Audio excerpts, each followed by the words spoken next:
Hello class six. आज हम उद्गम पाठ 6 रहीम के दोहे, जो कि मैंने पिछले ऑडियो में भी आपको वीडियो में भेजा था। रहीम के दोहे उनकी व्याख्या भेजी थी पेज नंबर 58 के। आज मैं आपको 59 पे तो जितनी व्याख्या मैंने आपको भेजी है वो सारा सुनकर आपको अपनी कॉपी में लिखना भी है, क्योंकि वो मैं सुनने वाली हूँ ऑनलाइन क्लास में। मैं उसे सुनूंगी आप लोगों के मुंह से कि आप लोगों ने उसे क्या लिखा है। तो पेज नंबर 59 पर बाकी के बचे हुए जो रहीम के दोहे हैं उनके बारे में मैं बता रही हूँ, उनकी भावार्थ बता रही हूँ, जो कि आप कॉपी में लिखेंगे। अगला रहीमदास जी का दोहा है। रहीमन देखी बड़न को लघु न दीजे डारी, जहाँ काम आए सुई कहा करे तलवारी। रहीमदास जी ने बड़ी महत्वपूर्ण बात कही है कि हमें समाज में सबको एक समान रूप से देखना चाहिए। यदि हम लोगों को एक समान रूप से नहीं देखेंगे तो समाज में असंतोष फैलेगा। तो इसीलिए वो कहते हैं कि रहीमन देखी बड़न को लघु न दीजे डारी।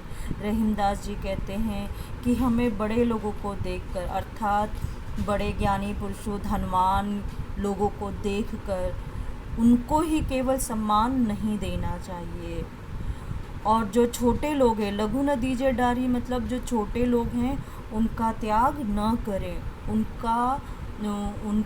उनको किनारा न करें, उनको भी उतना ही सम्मान दें जितना बड़े लोगों को दिया जाता है। प्रत्येक व्यक्ति जो है वो सम्मान के लायक है। हर व्यक्ति को सम्मान देना ज़रूरी है। इसके लिए वो क्या उदाहरण देते हैं? इसके लिए वो उदाहरण देते हैं कि जहाँ काम ना आवे सुई कहा करे तलवारी। तो सुई और तलवार दोनों एक ही धातु से, लोहे की धातु से बने हुए हैं, परंतु छोटी सी सुई और बड़ी सी तलवार दोनों ही अपने स्थान पर बहुत महत्वपूर्ण है। अगर तलवार युद्ध भूमि में युद्ध लड़ने के काम आती है या अन्य किसी अपनी रक्षा में काम आती है, वही सुई के महत्व को इनकार नहीं किया जा सकता है। सुई का भी अपना बहुत महत्व होता है। वो फटी हुई चीज़ों को सिलती है, चाहे वो कपड़े हों, चाहे युद्ध के दौरान घायल सैनिक है उसके ज़ख्मों को सिलने का काम करती है।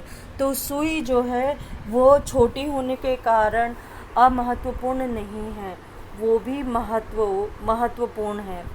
वह उसका अस्तित्व जो है उससे इनकार नहीं किया जा सकता है। तात्पर्य यह है कि समाज में छोटे बड़े जितने लोग हैं सभी को समान रूप से सम्मान दिया जाना चाहिए। क्यों? क्योंकि अगर बड़ा राजा काम आता है तो छोटा सा जो सैनिक है या द्वारपाल है वह भी बहुत महत्वपूर्ण है। उसके बगैर किसी भी राज्य की सीमा को सुरक्षित नहीं रखा जा सकता है, या द्वारपाल अगर सो जाए तो दुश्मन अंदर आ जाए। तो इस तरह से वो भी बहुत महत्वपूर्ण है। आगे अगला रहीमदास जी का दोहा है। एके साधे सब सधे, सब साधे सब जाए, रहीमन मूली सींची बो फूले फले अगाए। रहीमदास जी कहते हैं एक की ही साधना करेंगे तो सब कुछ प्राप्त हो जाएगा। साधे यानी सब साधे सब जाए, सब पर प्रयत्न करेंगे तो सब समाप्त हो जाएगा। रहीमदास जी ने कहा है कि मन को एक समय में एक ही विषय पर लगाना चाहिए, इससे हमें सफलता मिलती है। एक समय में अनेक विषयों पर बुद्धि लगाने से किसी भी कार्य में सफलता प्राप्त नहीं हो सकती है। कहा भी जाता है कि जैसे कि कहा जाता है कि जो आधे को छोड़ पूरे के चक्कर में भागता है उसे पूरा तो नहीं मिलता और आधे से भी हाथ धो बैठता है। अतः सदैव एकल सिद्धि करनी चाहिए, इसी से सब सिद्ध होंगे। तात्पर्य है कि एक समय में एक काम निपटाएंगे तो धीरे धीरे सारे काम निपट जाएंगे। इसके लिए उन्होंने उदाहरण दिया है कि किसी पौधे को सींचने के लिए आवश्यकता है कि उसकी जड़ को पानी दिया जाए। हम अलग अलग पत्तियों को, टहनियों को पानी से नहीं सींचते हैं, उसके जड़ में पानी देते हैं। जब जड़ में पानी देते हैं तो पेड़ जीवित रहता है और फूल फल सब कुछ अपर्याप्त मात्रा में देता है, और उसके जिससे कि सब तृप्त हो जाते हैं। तात्पर्य ये है कि एक एक करके एक एक काम को, एक समय में एक एक काम को साधेंगे, पूर्ण करेंगे, तो ऐसे करके सभी कार्य पूरे हो जाएंगे। एक समय में लेकर बैठेंगे सभी काम तो पूरा नहीं हो सकता है। एक एक करके काम का निपटारा करेंगे तो हमें अपने कार्य में सफलता अवश्य मिलती है। ये बहुत बड़ी बात रहीमदास जी ने कही है।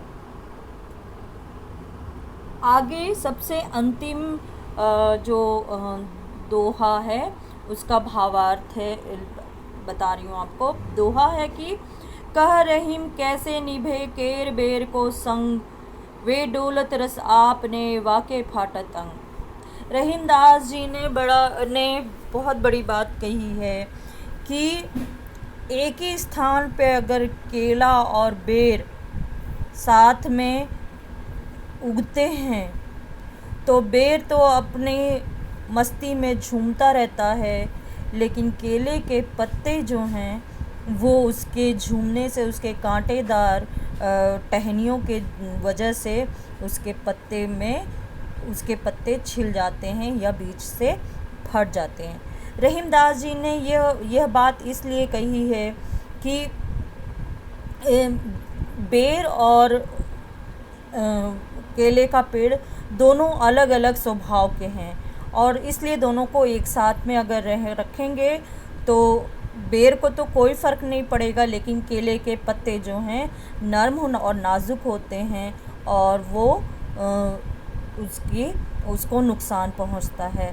तात्पर्य यह है कि जो दुर्जन व्यक्ति है, अगर उसके साथ में सज्जन व्यक्ति रहता है तो दुर्जन का तो कोई बुरा नहीं होता है, लेकिन सज्जन व्यक्ति जो होता है उसका बहुत कुछ बर्बाद हो जाता है, उसका बहुत कुछ ख़त्म हो जाता है। उसे भी दुर्जन व्यक्ति को मान मिले अपमान मिले उससे कोई फ़र्क नहीं पड़ता है, लेकिन अगर सज्जन व्यक्ति का अपमान होता है तो उससे बहुत कष्ट होता है।